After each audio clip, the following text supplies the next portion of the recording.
Hello everyone, welcome to our YouTube channel devoted for civil services. तो कल से आगे फिर पढ़ते हैं। आज शुरू करेंगे हम लोग market stabilization scheme. Market stabilization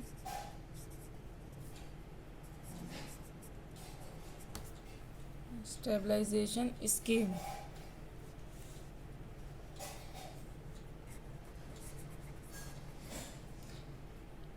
ठीक है।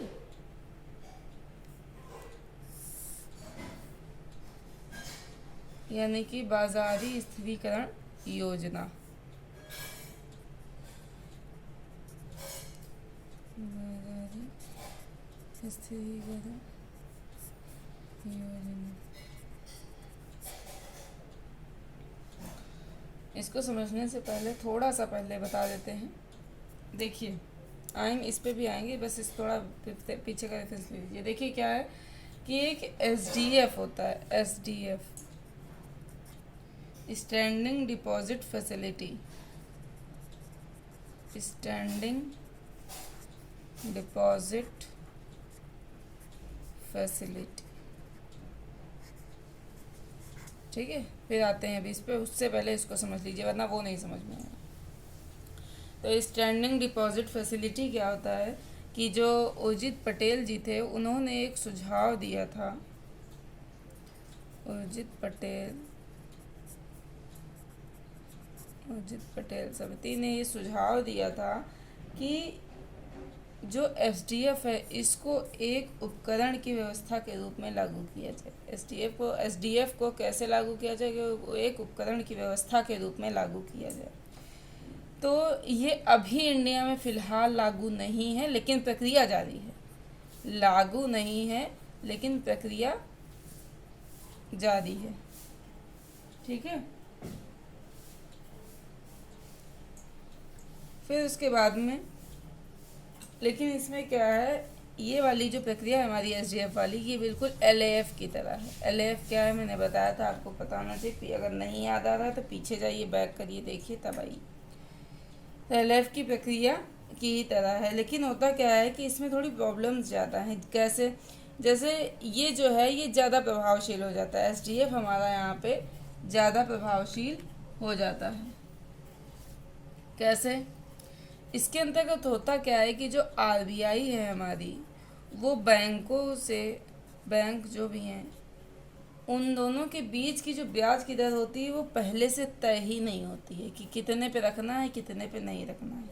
मान के चलो, अगर आरबीआई किसी बैंक से ऋण लेती है, तो ब्याज दर, ये कुछ ज़रूरी नहीं है कि रिवर्स रेपो रेट के आधार पर ही होगा। आरबीआई को इससे क्या चाहिए? लोन चाहिए, ऋण चाहिए। तो वैसे नॉर्मली क्या होता है, आरआरआर के तहत होता है, यानी कि रिवर्स रेपो रेट के तहत होता है।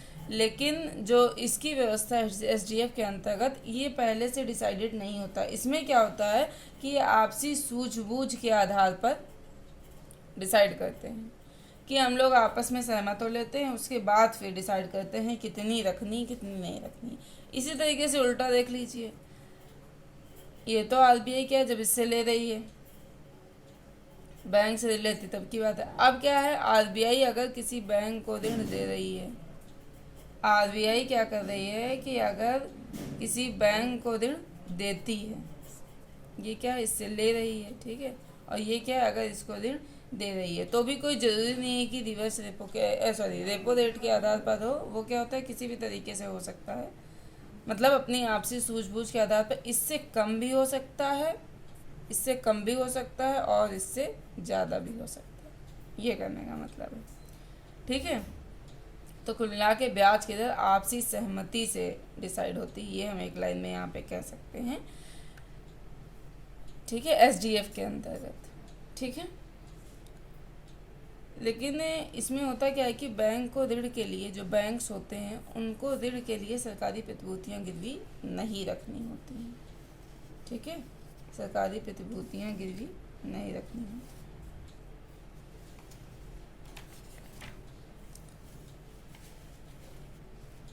और ये प्रक्रिया क्या है, थोड़ी सी रिजिड भी। अब समझते हैं ये प्रक्रिया थोड़ी सी रिजिड है।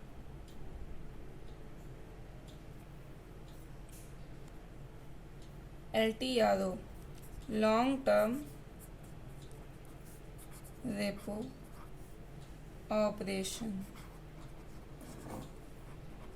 ठीक है।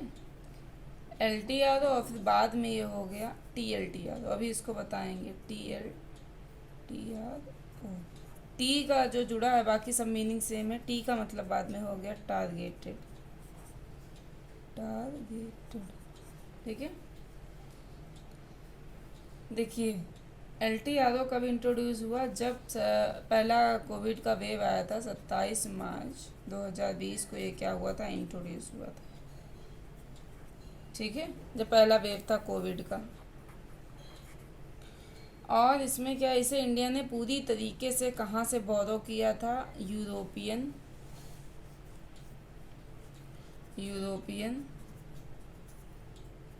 सेंट्रल बैंक से पूरी तरीके से इसको क्या किया था, बोरो किया था। अब मैंने बताया था कि रेपो रेट क्या होता है। ये कौन सी ब्याज दर है जिसके तहत RBI बैंकों को ऋण देती है, वो भी कितने अवधि का, कम अवधि का, 90 डेज तक बताया होगा, ठीक है। अब उसी में क्या है कि इसको ही मॉडिफाई, 90 डेज तक, ठीक है, इसको ही मॉडिफाई करके एक नया कंसेप्ट लाया गया है जिसे कहते हैं LTR, ठीक है। लेकिन इसका मतलब ये नहीं है कि ये बंद हो गया, ये तो जैसे चल रहा था चल ही रहा है, प्लस ऐड और हो गया है, इसको ऐड ये और हो गया, ठीक है। इसके के अंतर्गत क्या होता है, LTR के अंतर्गत बैंक RBI से, जो बैंक ऋण लेती हैं RBI से बैंक क्या करेंगी, ऋण लेंगी। कितने साल तक लेंगी ये फर्क पड़ता है यहाँ पे, 1 से 3 साल, 1 से 3 साल तक का ऋण लेती हैं, तो इसे ही कहते हैं लॉन्ग टर्म रेपो ऑपरेशन, ठीक है। अब इसमें टी ऐड हो गया, मैंने बताया, बाद में ये क्या हो गया, targeted long term repo operation. इसके तहत क्या हो गया कि टी का मतलब हो गया लक्षित, इसको कर दिया, लक्षित कर दिया। तो होता क्या है कि जो LTRO के अंतर्गत क्या होता है, टारगेटेड का मतलब सिर्फ और सिर्फ किसको ऋण दिया जाएगा, औद्योगिक इकाइयों को, सिर्फ और सिर्फ औद्योगिक इकाइयों, या फिर वो भी कह सकते हैं उनको निगमों को भी दिया जा सकता है, निगमों, बस। इनके अलावा और किसी को भी इसके अंतर्गत ऋण नहीं दिया जाएगा।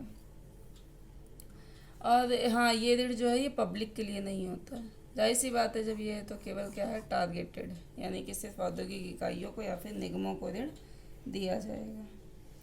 इसका मतलब क्या है कि ये वर्ग विशेष के लिए डिसाइड हुआ था, कब, जब कोविड आया था, वर्ग विशेष के लिए, ठीक है। अब ऐसा क्यों किया था सरकार ने, जब लॉकडाउन था, पहले पूरी तरीके से सब कुछ बंद था, तो उस समय क्या था कि खर्चे तो बने रहे थे, लेकिन कहीं से भी बिजनेस कुछ नहीं चल रहा था, कोई सर्वाइव करना मतलब मुश्किल हो रहा था, क्योंकि कहीं से जब कमाई नहीं हो रही थी तो फिर बात ही ख़त्म हो गई। तो बैंकों के लिए भी सर्वाइव करना क्या था, मुश्किल था,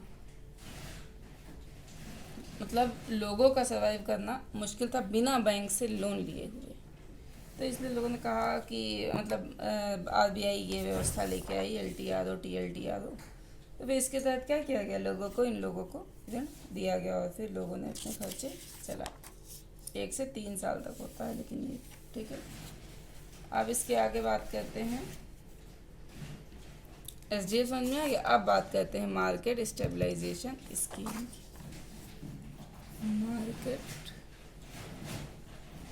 मार्केट स्टेबलाइजेशन स्कीम, बाजारी स्थिरीकरण योजना,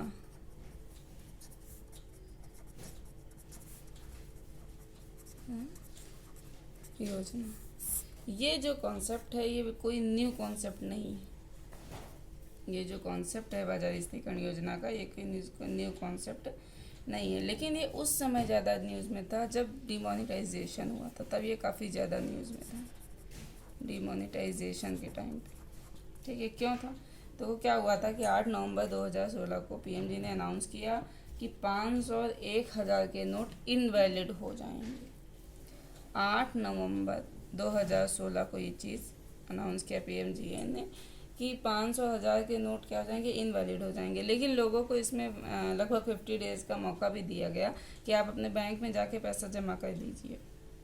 अब हुआ क्या कि ये जो 500 और जो 1000 के नोट थे, इनकी टोटल वैल्यू जब निकल के आई, जो जमा किए गए बैंकों में, उनकी जो टोटल वैल्यू निकल के 15,41,000 करोड़, इतनी वैल्यू थी। जब ये नोट छपे होंगे तब इतनी वैल्यू थी। लेकिन जो जमा हुआ बाद में, जब लोगों ने जमा किया, तो ये आया 15,31,000 करोड़। 15,31,000 करोड़ ये इतने बैंक में टोटल जमा हुए। ये कब थे? जब नोट छपे होंगे, ये तब के थे। जब डिमोनेटाइजेशन के बाद लोगों ने जमा किया तो इतना जमा किया।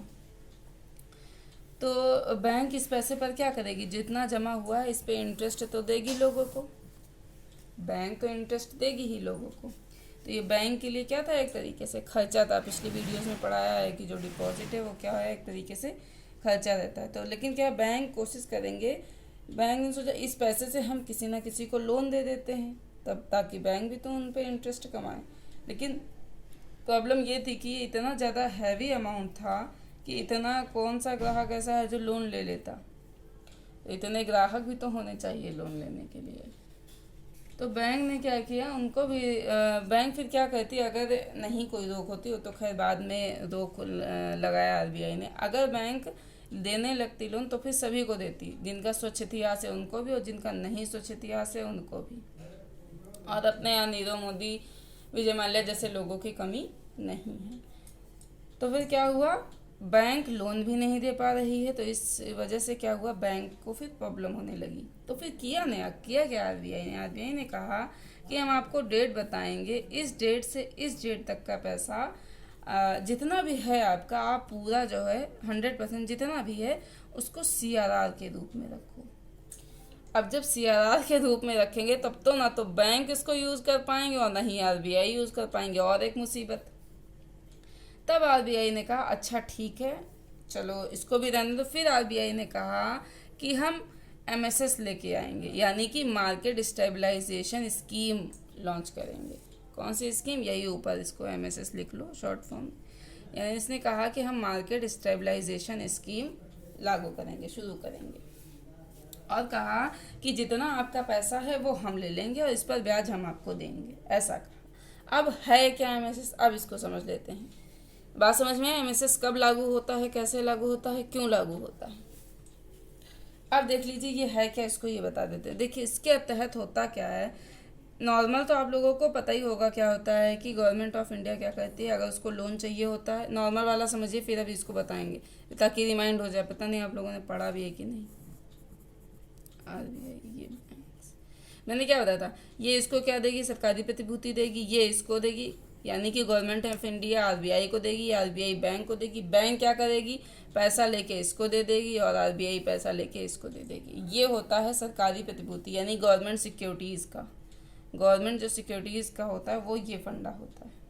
लेकिन जो ये वाली स्कीम है मार्केट स्टेबलाइजेशन स्कीम, इसके तहत क्या होता है कि जो प्रतिभूतियां आरबीआई बेचती है मार्केट स्टेबलाइजेशन स्कीम के तहत, वो अलग होती हैं। कैसे? जैसे गवर्नमेंट ऑफ इंडिया ने इसको जब ये देगी तो ये कहलाएगी मार्केट स्टेबलाइजेशन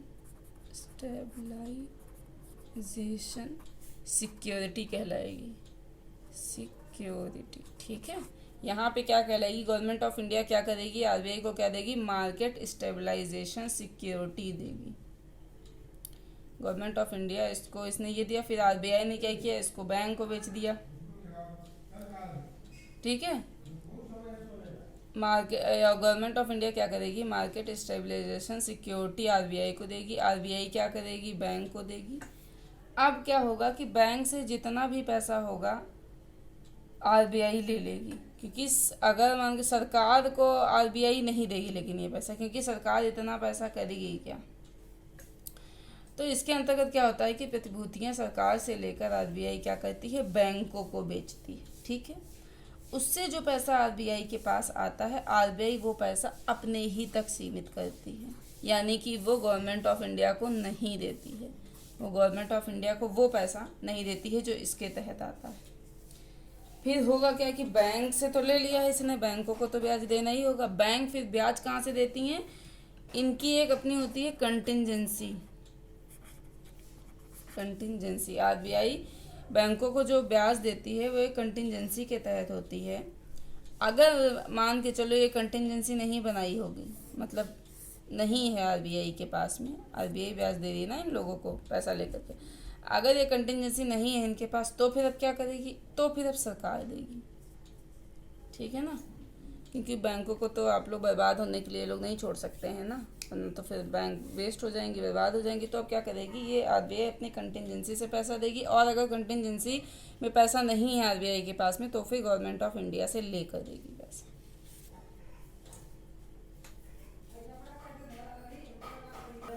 अब पढ़ते हैं एक्सचेंज रेट क्या होता है। देखिए आप लोगों ने सुना होगा एक्सचेंज रेट, विनिमय दर भी इसको कहते हैं। विनिमय दर ये क्या होता है, इसके अंतर्गत क्या, देखिए आप लोगों ने सुना होगा कि $1 बराबर 74 रुपये, कभी सुना होगा 75 रुपये, कभी 73, 74, ये सब चीज़ें आपने सुनी होगी। तो ये जो होता है, ये डॉलर और रुपए का क्या होता है, एक्सचेंज कहलाता है। ये क्या कहलाता है, डॉलर और रुपए का एक्सचेंज कहलाता है। एक्सचेंज रेट का मतलब ही होता है कि अगर जैसे आपको डॉलर खरीदना है तो आप इसमें कितने रुपए खर्च करने पड़ेंगे, 75 रुपये या 74 रुपये आपको खर्च करने पड़ेंगे। दूसरे शब्दों में समझ लीजिए कि अगर आप $1 बेचते हैं तो आपको 74 रुपये मिलेंगे, ऐसे भी समझ सकते हैं। अब मान के चलो $1 $1 है 74 रुपये का, ठीक है, किसी डेट में रहा होगा, फिर थोड़े दिन बाद वो चेंज हो गया, $1 हो गया 70 रुपये का। ठीक है, तो इसका मतलब आप यहाँ पे क्या कहेंगे कि डॉलर के मुकाबले रुपया मजबूत हुआ है या कमज़ोर हुआ है, क्या हुआ है, मजबूत हुआ है। डॉलर के मुकाबले रुपया क्या हुआ है, मजबूत हो गया है, रुपया मजबूत हुआ है। और डॉलर क्या है, सस्ता या कमज़ोर हुआ है। लेकिन अब मान के चलो, ये मैंने भी कितना बताया, $1 बराबर 70 रुपया हो गया। अब हम कह रहे हैं कि $1 बराबर, ये डॉलर का साइन होता है, ठीक है, $1 बराबर हो गया है 80 रुपये। तो अब आप क्या कहेंगे, रुपया मजबूत हुआ है कमज़ोर हुआ है। तो अब हम कहेंगे कि डॉलर के मुकाबले रुपया क्या हुआ है, कमज़ोर हुआ है, क्योंकि पहले आप $1 के बदले 70 रुपये दे रहे थे, अब आप $1 के बदले 80 रुपये देंगे। तो क्या है, रुपया यहाँ पे कमज़ोर हो गया है। तो इसी तरीके से जितने भी विश्व की मुद्राएं होती हैं उनका मूल्य एक दूसरे की तुलना में ऊपर नीचे होता रहता है। ठीक है, अब क्या है, एक्सचेंज रेट को तय करने के लिए अलग अलग देश अलग अलग मैकेनिज्म फॉलो करते हैं। ये जो हमारा मैकेनिज्म है ये 3 तरीके का है। पहला होता है फ्री फ्लोट सिस्टम, लिख लीजिए आप लोग इसको कहते हैं फ्री फ्लोट सिस्टम। पहला इधर लिख लीजिए, पहला क्या है, free float system. Free float system या clean float system, clean float system, या इसको कहेंगे स्वतंत्र प्रवाह प्रणाली। दूसरा है इसका managed float system, managed float system, या कहेंगे डर्टी फ्लोट सिस्टम, हिंदी में कहेंगे प्रबंधित प्रवाह प्रणाली। थर्ड होता है पैक्ड सिस्टम, पैक्ड सिस्टम। ठीक है, ये तीनों पढ़ाने। इसके पहले कुछ चीज़ें समझ लीजिए, फिर ये तीनों पढ़ते हैं। देखिए, जब आपसे कहा जाए थोड़ा सा, क्योंकि बेस थोड़ा सा आना चाहिए इसको पढ़ने के पहले, तो जब आपसे इसे कहा जाए कि डॉलर की तुलना में रुपया का मजबूत होना तब अच्छा होता है, या फिर डॉलर की तुलना में रुपया का कमज़ोर होना तब अच्छा होता है। अब देखिए ज़रा, अब जैसे हमने आपसे कहा कि आपने देखिए किसी भी चीज़ की अति अच्छी नहीं होती है, आपको भी मालूम है, ठीक है। तो अब ये खरीदे, जैसे मान के चलो कि रुपया का इसी तरह के ज़्यादा स्ट्रांग होना भी बहुत अच्छा नहीं माना जाता है। चीन क्या करता है, चीन जानबूझकर अपनी मुद्रा को कमज़ोर बनाए रखता है। क्यों, आगे बताएंगे अभी क्यों ऐसा करता है। तो मान के चलो अंतर्राष्ट्रीय बाजार में क्या है, 1 लीटर जो हमारा कच्चा तेल है वो कितने का है, 1 रुपए का है। एक डॉलर का मान, 1 लीटर हमारा कच्चा तेल कितने का है, $1 का है। और $1 की जो कीमत है प्रेजेंट टाइम में कितनी है, 50 रुपये। $1 की कीमत कितनी है प्रेजेंट टाइम में, 50 रुपये की है। अब मान के जो जिसने भी कच्चा तेल खरीदा होगा उसको रिफाइन करेगा, उसके बाद में 50 रुपये से वो कैसे बेच देगा, 60 रुपये में बेच देगा। जब वो 60 रुपये में बेचेगा तो अंतर्राष्ट्रीय व्यापार के लिए हमेशा हार्ड करेंसी का यूज़ होता है। तो ये हार्ड करेंसी का जब यूज़ होगा तो $1, हाँ, तो क्या करेगा फिर वो 50 रुपये देगा, और अपने यहाँ जब बेचेगा तो ऐसे लोकल में बेचेगा 60 रुपये में बेच देगा। जो पूरा विश्व स्वीकार करता है वो करेंसी हैं, जैसे US डॉलर हो गया, पाउंड हो गया, येन हो गया, ये तरीके की क्या है, ये सब हार्ड करेंसी होती हैं। तो 50 में ख़रीदा और 60 में बेच दिया। अब मान के चलो $1 की कीमत हो गई 40 रुपये। अब $1 की कीमत कितनी हो गई, 40 रुपये। तो अब क्या है, 1 लीटर पेट्रोल उसे कितने में मिल जाएगा, 40 रुपये में मिल जाएगा।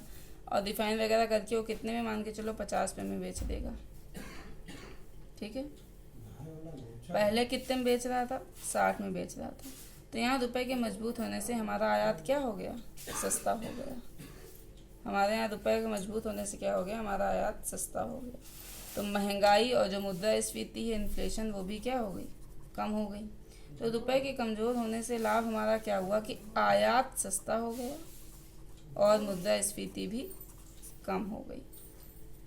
दूसरी, ठीक है, इसकी दूसरी कंडीशन क्या है कि मान के चलो 1 रुपये बराबर है कितना, 50 रुपये। अब हो गया 1 रुपये बराबर 40 रुपये। तो जब भारत ने विश्व बैंक से मान के चलो $1 का तब ऋण लिया होगा, तब उसे 50 रुपये दिए होंगे। अब जब वो ऋण ले दिए तो कितने में चुकाएगा, 40 रुपये में, क्योंकि अब $1 की कीमत कितनी हो गई है, 40 रुपये। तो यहाँ पे ऋण क्या है, स्वतः सस्ता हो गया। तो ये भी क्या है, एक तरीके से लाभ है। अब इससे क्या है, कुछ नुकसान भी हैं जो कि मैं आप लोगों को कल पढ़ाऊँगी, ठीक है। इससे कुछ नुकसान भी है, जब रुपया मजबूत होता है तो उससे कुछ नुकसान भी होते हैं, ये मैंने फ़िलहाल आपको लाभ बताया। तो आज के लिए इतना रखते हैं। प्लीज़ मेरे चैनल को लाइक शेयर सब्सक्राइब जरूर कर दीजिए, इसे ज़्यादा से ज़्यादा लोगों तक शेयर कीजिए ताकि ज़्यादा लोगों तक की सुविधा पहुँच सके। Thank you.